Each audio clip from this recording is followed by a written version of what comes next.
So here we will be starting with the scheme, that is a gold card scheme for the exporters. So Reserve Bank of India, in consultation with the bankers and further in consultation with the exporters, has announced the scheme, gold card scheme, in year 2005. And further, under this scheme, additional facilities will be provided to the exporters that who have maintained a satisfactory track record for the past years. So what would be the criteria? Who will be eligible for these for particular gold card scheme cards, and further what would be the additional benefits? We will be covering them all. Okay, so first of all, it is related to the eligibility criteria. So all those exporters who are credit worthy and further who are having satisfactory record are eligible for this particular scheme. And further, gold card scheme under the may be issued to all the eligible exporters, including those in small and medium sectors who satisfy the laid down conditions. So whatever the condition is there, that is related to what? That is related to the credit worthiness of the exporter. And if an exporter is credit worthy,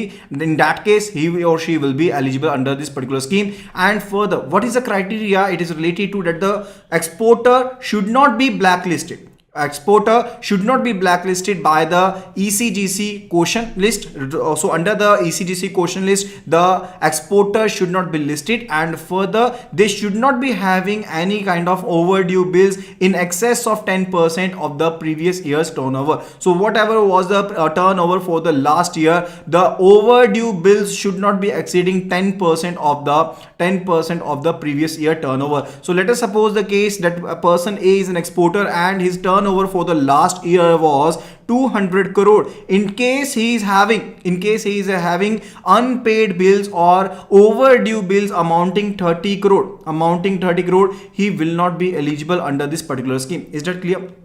Okay, so all the medium and small sector exporters are eligible, and further they must be credit worthy, and that is the main criteria related to it. Other than that, it is related to that the exporter name should not be mentioned under any blacklist by the ECGC, and further they should not be having any kind of the unpaid bills exceeding 10% of the previous year turnover. Okay, then what are the features related to it? Let us have a look at it. So gold card exporters, depending upon the track record and the credit worthiness, will be granted better terms and conditions. So let me tell you straightforwardly that in case of gold card is basically you are eligible if you are an exporter and you are eligible for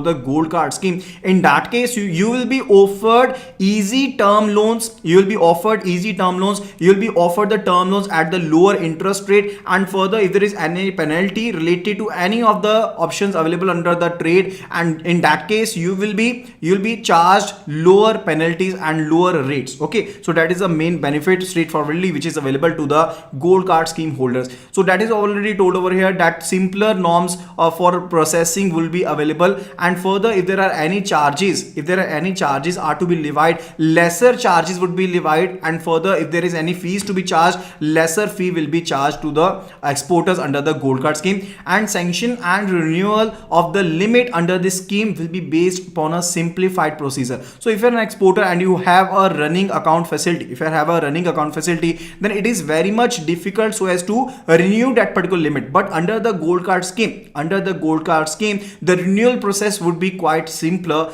and further it is related to that in principle limit. So whatsoever the limit will be sanctioned at the very first, it will be having a sanction for the 3 years, and further it will be renewed automatically. So it can also be criteria that the limit will be renewed automatically after a period of 3 years, but the principal limit is sanctioned for a period of 3 years at the instance. And after that, it is related to other than the particular limit that you are sanctioned with, you will be having a standby limit which would be up to 20%, which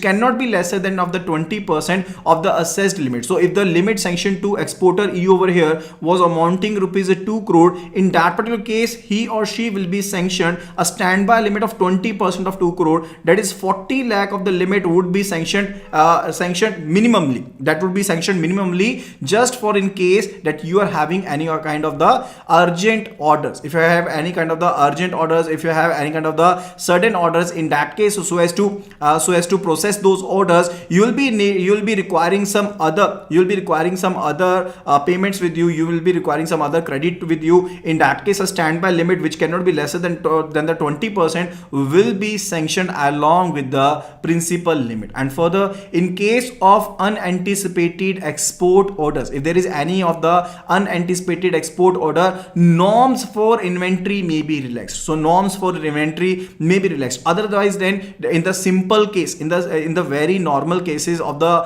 when the loans are sanctioned to the exporters are to maintain the inventory. They are to maintain the average inventory with them, so as the loan is sanctioned to them, because that particular inventory which is being maintained by the exporter, it is a security which is pledged or hypothecated by the bank itself. Okay, but in the case of the gold card scheme, if you are eligible for the gold card scheme and if you are having any unanticipated export orders, in that particular case the inventory norms are relaxed, taking into the account of the size and the nature of the export order. Then it is related to a request for card holder. This is very much important point, kindly please note it down. Request for card holders would be processed quickly. So whatever request it is over there, whether it is related to application for loan, whether it is related to the renewal of the loan, or whether it is related to any of the ad hoc limits or sub limits, etc., these all the requests will be processed at a very easy process. Their easy process would be there, and these will be processed very quickly. Okay, so that is the case related to it. And further, these will be processed for the application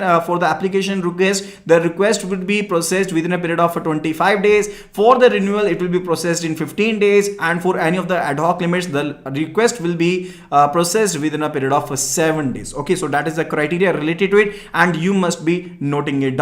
Then it is related to what? It is related to the gold card holders would be given preference. So whenever the PCFC facility, that is the pre-shipment credit facility in foreign currency, or the post-shipment credit facility in foreign currency is to be sanctioned, the gold card scheme holders will be given preference, because I already told you that banks are short of foreign currency reserves. In that case, they have to borrow money from the interbank market, or they have to borrow the money from the international resources. Okay, in that case, further, the preference would be given to whom? The preference would be given to the gold card scheme holders, and bank would consider waiver of collateral and exemption from the ECGC schemes on the basis of the credit worthiness of and the track record of the exporter. So if the exporter is having a good track record, if the exporter is having a better credit worthiness, in that particular cases there could be exemption related to any of the collateral. So the banks need not to have any of the collaterals from the exporters depending upon the credit worthiness of the exporter, and also the banks can also exempt the exporter from the ECGC guarantee. For any of the exports which are to be done, the ECGC guarantee is to be obtained, and that is an additional cost to the exporter. So wherever the exporters are having good track record and they have having the better credit worthiness, in that case these particular ECGC guarantee cover can be exempted. Okay, so that is the case related to it. After that, it is related to value addition.